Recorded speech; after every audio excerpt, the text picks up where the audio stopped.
Well, hello, Earth fans! And today we're going to be talking about earthquakes.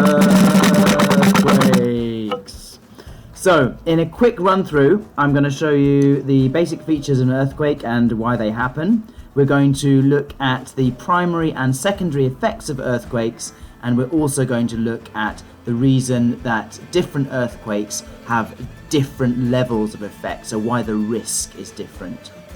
To start off with, earthquakes are where two tectonic plates might meet and we have a fault line. The direction of movement of those plates might be in different directions, and so this causes a large amount of friction between those two moving sides either side of the fault. This leads to a build-up of pressure and a sudden release of that pressure when it becomes too great.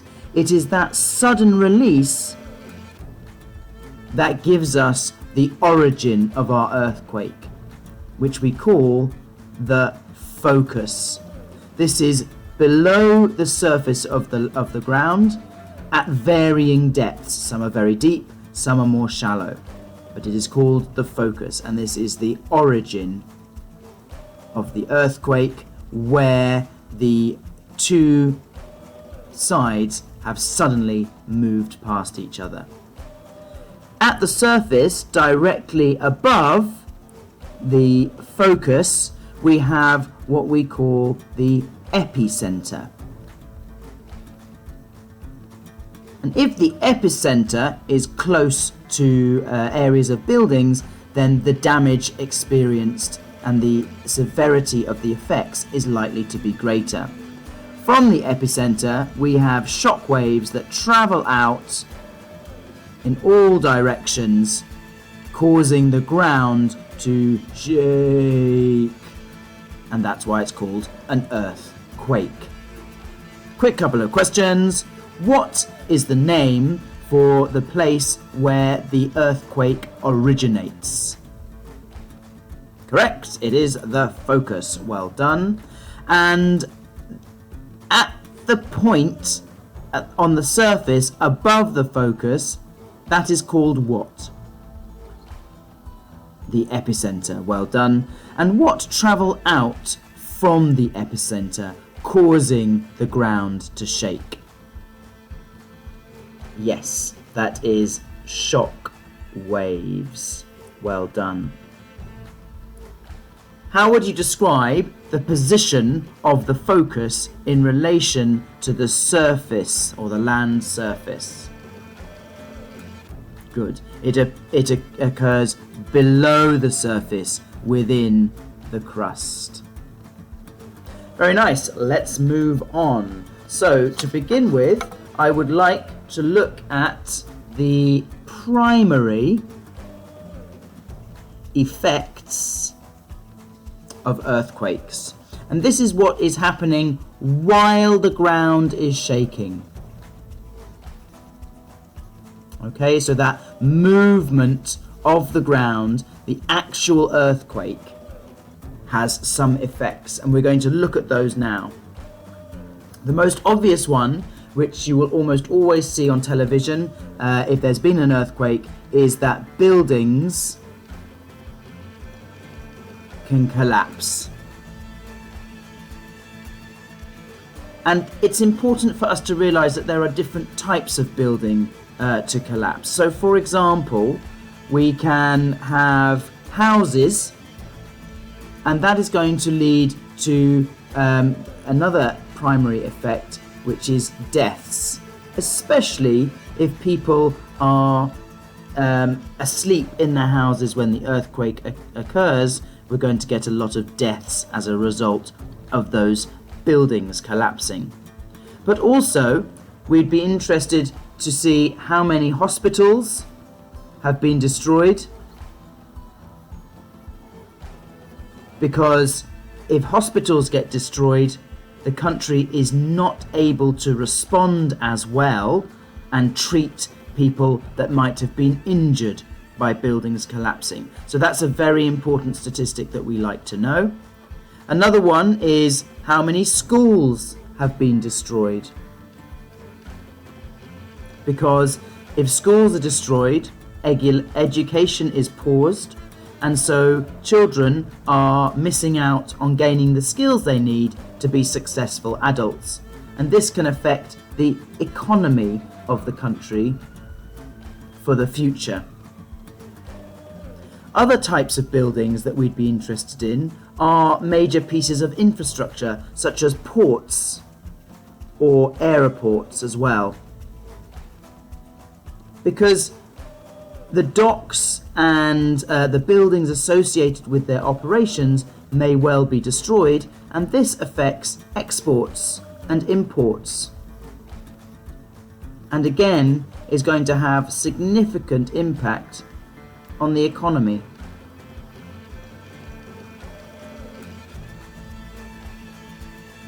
Something else that often gets damaged during an earthquake are services and infrastructure. That's infrastructure is basically the things that connect our civilization, so things like pipes and roads and rail. So we're going to see water pipes get broken, we're going to see sewage pipes get broken, electricity cables will lead to being cut, will lead to power cuts. Communications such as telephones also will suffer as a result of the shaking ground. And finally, gas pipes can also easily get broken and lead to gas leaks. So lots of primary effects. One last one that I'd like to add is I'm going to add a little kind of a person who's carrying their stick of their belongings. We also get homelessness as a result of all of these buildings collapsing. Okay, so these are our primary effects. Let's have a look now at our secondary effects. So, secondary effects are, if you like, the knock-on effects. And these happen after the shaking. So once the ground has stopped shaking, other things will happen that we call our secondary effects. Now these can be in the minutes after the shaking, or sometimes up to months after the shaking. They have a variety, a length of time which we can experience them. So let's have a look at some of these, and let's do some covering up. First of all, let's consider what happens to many of the hillsides in an area that has suffered an earthquake, where the ground is shaking. These hillsides will become unstable and often will lead to the hills collapsing, where the material that was on the hillside flows down into the valley and covers what was in the valley. So here you can see we've got some farmers' crops, so some agriculture, there's some settlements, people's housing, that's getting covered, a road, a vital piece of infrastructure, that might get covered by these, and also a river gets blocked by this material that's moved down from the hillside and into the valley. We call this process a landslide, where the land has slid into the valley. So we are going to lose some crops, so damage to agriculture, and this is going to create problems for food security, where people might not have enough or access to food. We're going to see deaths as a result of those settlements being destroyed. These roads are going to cut off communities, and maybe relief efforts are unable to happen. So lots of serious secondary effects as a result of this landslide. Let's finally talk about this river. It's been blocked by the landslide, and that causes a lake. That's very unhelpful. Bad timing. Let's switch blues. That causes a lake to build up behind the landslide. Now, the landslide is not a strong structure. It's rock and soil muddled up. So as this lake gets bigger, the pressure will increase, and that will lead to eventually a sudden breaking of the land that's been blocking it, and a flood will cause great damage further downstream. So landslides are a secondary effect that can cause significant problems on top of that caused by the shaking of the ground that we saw earlier. This is particularly an issue in areas of high ground, so mountains or steep hills. Similar is the occurrence of when you have snow on top of a mountain. Once again, the shaking of the ground is going to dislodge that snow, and it will roll down, destroying some settlements. Anyone climbing or walking in the area will also be very seriously threatened by this snow rolling down the mountain. And we call that an avalanche. Landslides and avalanches caused by the shaking of the ground. Secondary effects. Let's move on and look at some other secondary effects. Here's an important one. So, if an earthquake occurs beneath the sea, the movement of the land upwards, because of the earthquake, will displace the sea and push the sea upwards into a bulge. Now, being water, that bulge will not stay there, and instead it transfers into a large wave that will move very quickly and then flood onto the low-lying coastal areas.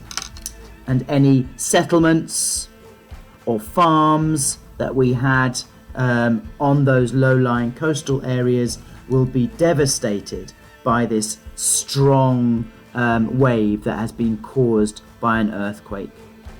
We, of course, call these waves tsunami. Good example is the tsunami that happened in the Indian Ocean on Boxing Day several years back, can't remember the date, and also in Japan after they had a large earthquake off their eastern seaboard. So a tsunami is another example of a secondary effect that in itself can cause very significant impact, huge amounts of death, lots of destruction of property and agriculture. Often the effects of a tsunami are greater than the original earthquake that caused the tsunami. Let's look at some other effects. So you'll remember that some of our infrastructure like gas pipes got broken. That then causes a significant increase in the risk of fires. Those fires will spread through the city, especially in ones that have a lot of wood used in the building material, and the fire itself then becomes the hazard where people might end up losing their lives and property is destroyed. So fires, another secondary hazard.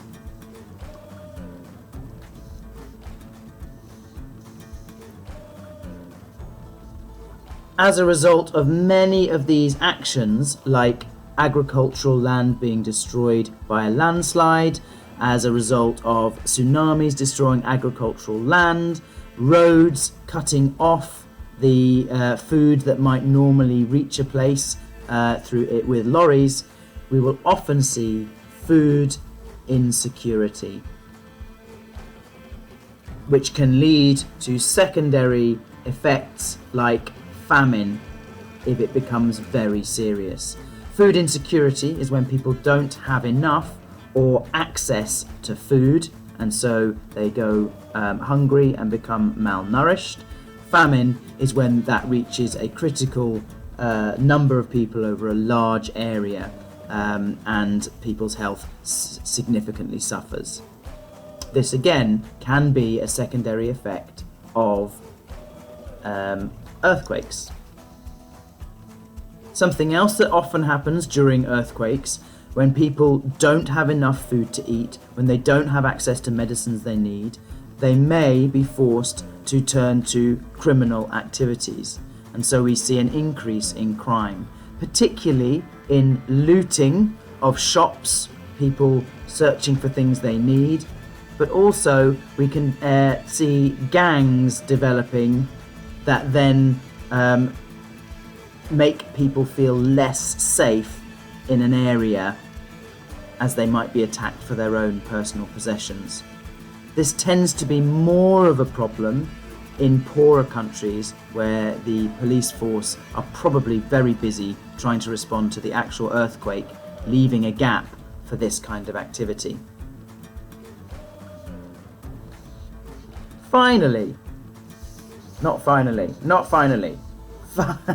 Penultimately, we need to consider the economic shocks. So, as a result of all the damage that's been done and the fact that some of those ports have been closed and we can't import and export, it might lead to a recession where the value of the country's GDP falls. And if that happens, we can get job losses, less taxes, and it is much harder for the government to respond and rebuild the country after the earthquake. Finally, we are looking, we probably all recognize this symbol now, we are looking at diseases that can be another secondary effect of earthquakes. As a result of those water pipes breaking, we will end up seeing clean water being less available. It might mix with sewers and sewage from the sewage pipes that have also broken, and so water becomes contaminated. And this leads to many kinds of diseases that might spread amongst the population, such as cholera, as an example. We call these water-borne diseases, as in they are born in water and they are carried by water. So they are our secondary effects, and if we flip back to reintroduce our primary effects, hopefully in the same screen if we can. Zooming out a little. There we go. Let's have some questions.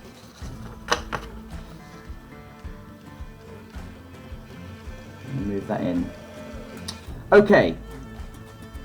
First of all, quick fire. Tell me if these are primary or secondary effects.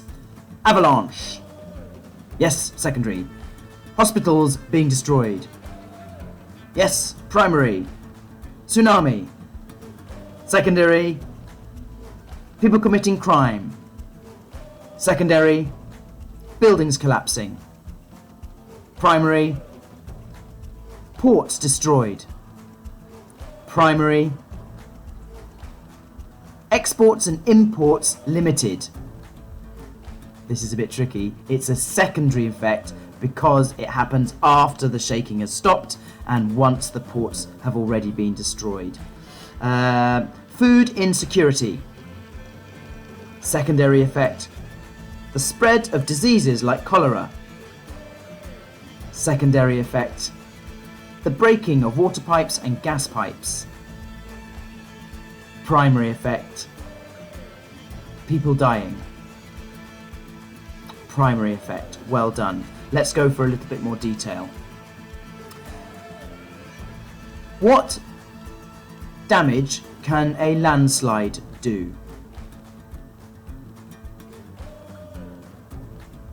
That is correct. It can destroy agricultural crops, it can destroy people's houses and cause deaths, it can destroy infrastructure like roads, and it can block rivers. Well done. What do we call it when an earthquake dislodges snow from a mountain, which can then cause damage to human life and property? An avalanche. Well done. Explain to me why diseases are more likely to occur as a secondary effect after an earthquake.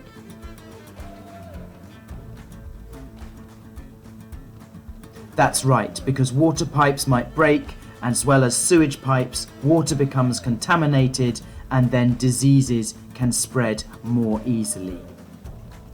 Give me 2 reasons why an area might suffer food insecurity as a secondary effect.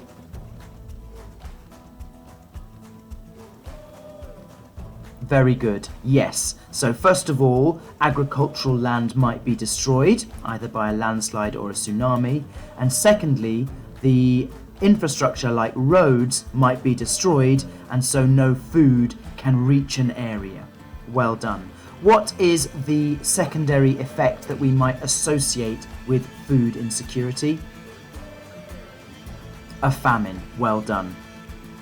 Tell me why we might expect to see a recession or a loss of GDP, gross domestic product, after an earthquake.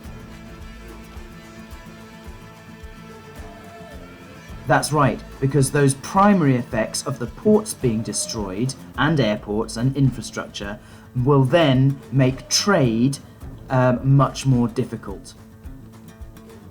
If a country loses money and its GDP decreases, why does it then become harder to recover from an earthquake? Exactly right, well done. Because people lose jobs, there's less taxes being paid, and so the government has less money with which to respond and make things better. Great, that was some really good question answering. At the end of this, I'm going to flick up a past question, which I'd like you to have a go at, pause the screen, and then have a look at the model answer so you can green pen your own answer. However, for the time being, on our whistle-stop tour, we are going to go and start something else straight away. Just looking for some paper. Please bear with me. Take a moment, chat amongst yourselves. Here we go. Piece of paper. Zoom in a little bit more so we can see. And I need to sharpen my pencil. Grab a drink, whatever you need to do. We're going in 5, 4, 3, 2, and 1. So what I want us to look at now is what is going to cause risk to either be high or low as a result of earthquakes. So there are a number of things that make the primary and secondary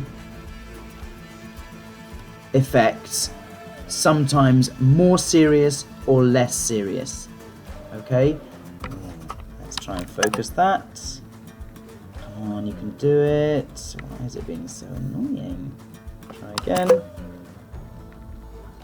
Okay, it's better. So let's start with creating ourselves a little table which we're going to fill in as a kind of diagram. So reason number 1 is that some earthquakes are teeny weeny. They're just small tremors. They have what we call a low magnitude. So this one might be, for example, 4.0 on the Richter scale. That is the scale that we use to measure the magnitude of earthquakes. So if it's a small earthquake, of course there's a low risk to the effects being serious. However, if we have a larger magnitude earthquake or a high magnitude earthquake, maybe up to 8 on the Richter scale, this is something people will notice. The ground will shake violently, buildings will collapse, and damage will be done. So as the magnitude increases, the risk increases from the primary and secondary effects. Number 2 is the depth at which that focus occurs. Deep in the crust, maybe up to 10 or 20 kilometers, we're going to see, in fact, let's go further than that, 80 kilometers, we're going to see less of an impact at the surface. The shaking will be less violent. There'll still be some damage, but not as much as if we have a shallow focus. If the focus is close to the surface, then the shaking will be much more violent and you will get a more serious impact in terms of primary and secondary effects. I'm sorry you couldn't see that. Hopefully you can now. So deep focus, slightly less shaking, shallow focus, more shaking. So this is our second thing that determines how much damage is done by primary and secondary effects, the depth. Number 3, let's remember to move up this time, Paul. Always helpful. So number 3 is basically thinking about where in the world this earthquake has occurred. Has it happened in a major urban area, or is it in a rural and remote area? If it happens in a forest where no one lives, did it ever happen at all? This is a slight play on that question that if a tree falls in the forest and no one sees or hears it, did the tree fall? The same is true of an earthquake. If it occurs in a rural place where we have a very sparse population, that means not many people, a low density, maybe just one sad little Paul Jennings all on his own, no friends, it's about right, then the risk is low. Alright, the amount of buildings that can fall down, the number of people that can be injured is low. And so the primary and secondary effects are not going to be significant here. However, if our earthquake was to occur in a major built-up urban area with places of worship, lots of people packed in, that we call high density, then the risks are much greater from building collapse, from people dying, as well as the fire risk increases, the spread of disease is likely to be greater as well. So all of our primary and secondary effects increase in risk when an earthquake occurs near to a major urban centre. Something else that might affect how much damage is done and what the primary and secondary effects might be is the time of day. Now, if it occurs when people are out and about greeting one another, "Hi there," then it is going to cause less problem in terms of human deaths because they're more likely to be outside of their buildings or can easily exit the buildings onto a street. If, however, an earthquake occurs at night when we're doing my favourite thing, which is going to sleep, the number of deaths will be greater because the houses tend to be less well built than other types of buildings, and so we are going to get more buildings that are houses collapsing, and the people in their beds will sadly suffer injury and death as a result of that. So time of day can have a significant impact on the primary effects. Finally, and probably most importantly, we need to think about the level of development. Right. Okay, you may have noticed that handy bit of editing there. I was, of course, drawing off screen, as I love to do, and I was just talking to you about the level of development. This is the fifth thing we need to consider.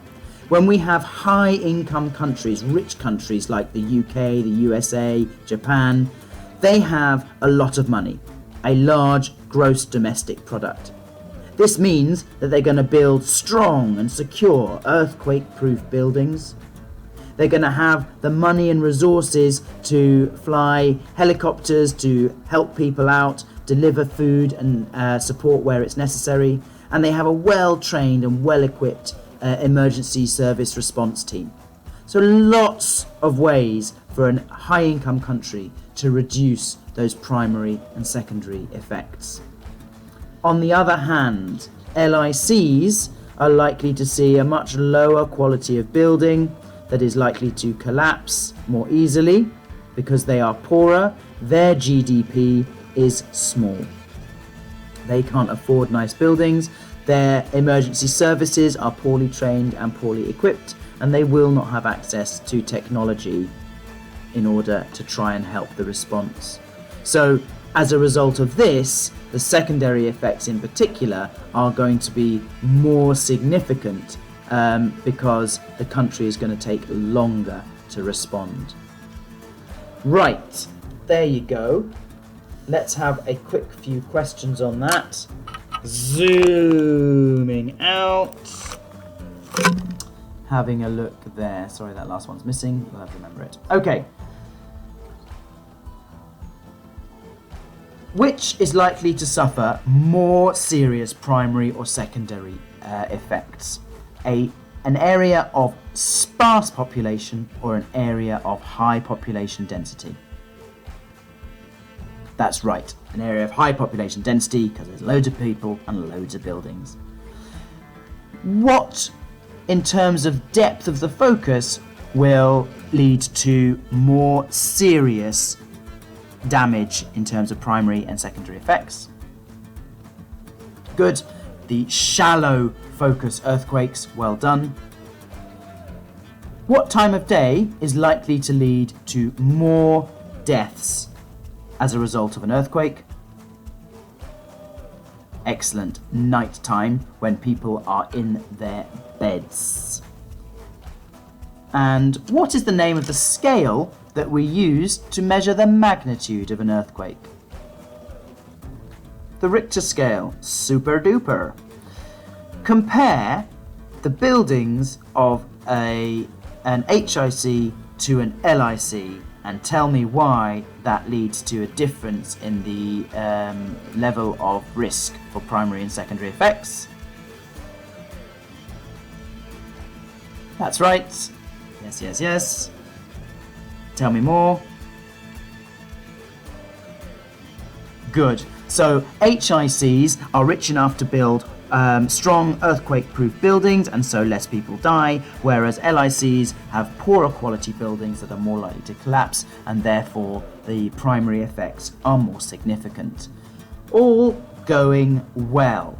Nice. I would like to focus just a little bit more on this idea of HIC and LIC. So scooting over, zooming in, and this feels like a whirlwind. It's pretty quick, right? I've had some feedback. Paul, you're so slow. So I'm trying to go quicker. Right. HICs, high income countries, LICs, low income countries. HICs have a high gross domestic product, LICs have a low gross domestic product. That means they are poor, and this means they are rich. As a result of being rich, they can afford to build very fancy, earthquake-proof buildings. Well, what makes them earthquake-proof? Let's have a look. First of all, they will have deep foundations. That means they're dug deep into the ground. So deep foundations, and this makes them more stable. So the shaking of the ground is going to do less damage. They will often also have basically like huge springs in there, which are called shock absorbers. And those shock absorbers, shock horror, are going to absorb the shock from the earthquake. So they absorb that shaking of the ground and reduce the stress that it puts on the building.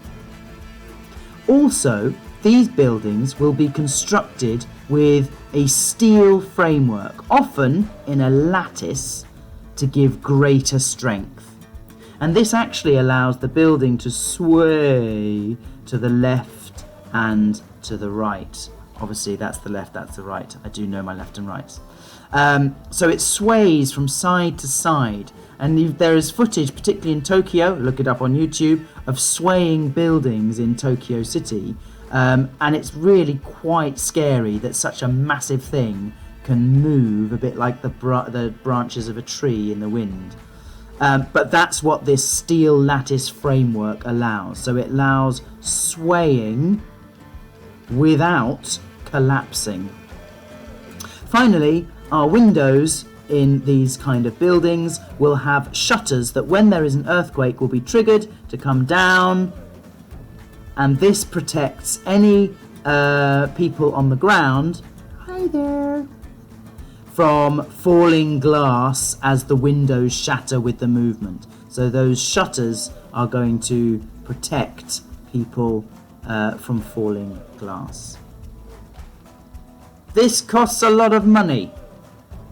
Rich countries, HICs, can do it. And as a result, the primary effects of buildings collapsing, of people dying in collapsing buildings, are reduced dramatically. However, LICs, in comparison, have much less high-tech buildings. They are often built from local materials like bricks or concrete cement without much reinforcement of steel. This means they are not able to sway. No swaying here. They are also unlikely to have any foundations, and if they do, they'll be very shallow. So no foundations. And the materials used, as I mentioned, are often poorer quality. Not forgetting the fact that they are often built by homeowners themselves who don't have qualifications in safe building. So no qualifications for safe building. That's not true of all buildings. Government buildings, hospitals, schools, they will employ people who are used to working in the construction industry. However, their skills and kind of safety are likely to be less than construction workers that are employed in high-income countries.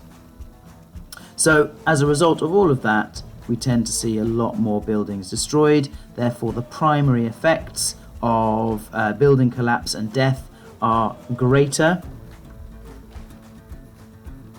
So they increase, but because of that, people are homeless, they're living in camps, they don't have water, So actually our secondary effects are also significantly increased as disease levels go up, as crime goes up, etc. One other thing to say about the buildings is that in rich countries they tend to have strict regulations for what buildings must be like to be safe. And because they are organised and they have a kind of large police force with the kind of databases and everything they need, they can enforce this well. Enforcing a law is not easy. Carrying out inspections, making sure everything's done to what you say so is not easy. It takes money and organisation to do that. So even though LICs might have some regulations, they are often less strict regulations, but also, most crucially, not enforced. They don't have the resources often to enforce those regulations properly. So all of these things to do with buildings are going to increase the risk, particularly for primary effects.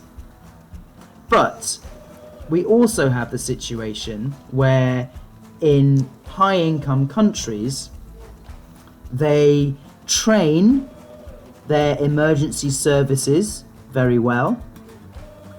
They equip them, and I'm going to represent equipment with nice big boots, just because I can't think of anything else. Put some fire safety gloves on them, give them a shovel, give them some computers to track for heat signatures underground, have special sniffer dogs. This is a dog, just in case you're wondering, this is definitely a dog, it's not a gorilla, it's a dog. And they sniff out people underground. All of these things, as well as, I'm going to try another helicopter because it went so well last time. Oh, look, I think I'm getting good at helicopters. Yeah. Put a window in. So they've got some landing gear, right? Lovely. So all of these, this equipment and training is going to lead to an effective rescue response. They will be able to save lives and rebuild quickly. On the other hand, in LICs, the response is most often from local people themselves, often just using their bare hands to dig out the fallen material and try and rescue friends and relatives and loved ones or things that they might have lost. The emergency services that do exist are often poorly equipped and poorly trained. And as a result of all of this lack of preparation and lack of investment, we are going to see a very slow response and a lot of people suffering from lack of food, being trapped,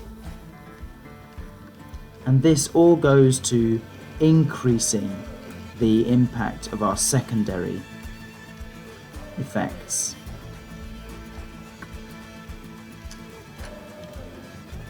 So, here we have reasons for why LICs and HICs suffer different extent of primary and secondary effects. Let's have some questions to test your understanding. What allows buildings in high-income countries to sway and not collapse? Yes, well done. It's steel structures, and you can say steel lattice frameworks if you want to be super impressive. Tell me something else about buildings in high-income countries that are going to decrease the likelihood that they will fall down, make them less likely to fall down in an earthquake. Okay, good, well done. Yeah, there are lots. So you could talk about the fact that we have shock absorbers to absorb the shock from the earthquake shock waves. And we also have deep foundations, which make the buildings more stable. If you'd said they have shutters that stop the falling glass, that's true. It doesn't necessarily stop the building falling down, but it is another safety precaution that's been taken. Tell me what buildings tend to be like in low-income countries. Yes, good. So, they are of a poorer quality materials. They often have no foundations. Good. And they're not built by qualified people, or kind of often not built by qualified people. What's another thing that makes the buildings in high-income countries safer than those in low-income countries and less likely to collapse? That's right, they have strict building regulations, things that contractors and constructors must do, whereas low-income countries tend to be less strict. Why are building regulations not enforced, often not enforced, in lower-income countries?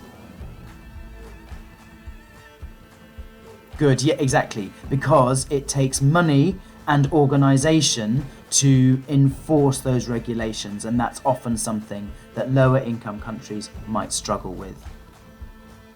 Now, let's turn our attention to the emergency services and the response to earthquakes. Why might HICs suffer less deaths than LICs after an earthquake? Good. Tell me more. That's right. Yes, well done. So, the emergency services are well trained and well equipped. They might have computers and heat sensors to track people under the rubble. They might have sniffer dogs also to help out. They have equipment like helicopters that will aid the rescue and save lives. Whereas in LICs, it's a slow response, and often it's done by local people themselves without much equipment, and the security services or the rescue services often don't have much equipment either. So it's much slower, there's more suffering, and more people are likely to die. Super good. Right, I have a question related to this as well. As I said, I'm going to flash both of those up. You can pause the screen, answer them, and then have a look at my model answers. So question 1, just rummaging around in all my papers. Oh dear. Bear with me. Here we go. Question number 1. So that's on your screen. You can pause it, have a go at answering that question. It's worth 4 marks.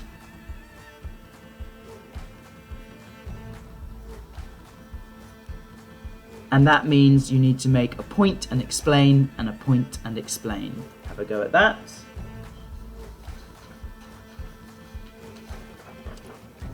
All right, and here is the model answer. So you can look at each statement, pause it. Here's the second statement, pause it. And here's the third statement. Pause it.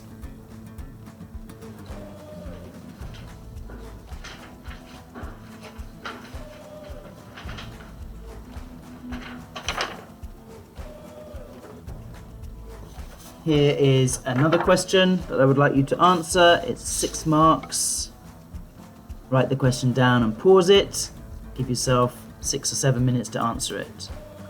Here I'm looking for probably 2 very well developed points, so you need to go in quite a lot of detail. And I'll give you a hint. Try and do one related to building and one related to emergency services. Off you go. And here is a model answer. Pause it. Second point, this is also about building, so maybe not try and avoid making 2 points about the same thing because you'll end up duplicating information, I reckon. So this might be a better one to choose. Pause it. And I'll just show the end. There it is. Good. Well done. Hopefully that has boosted your knowledge. Until next time, my friends. Bye bye.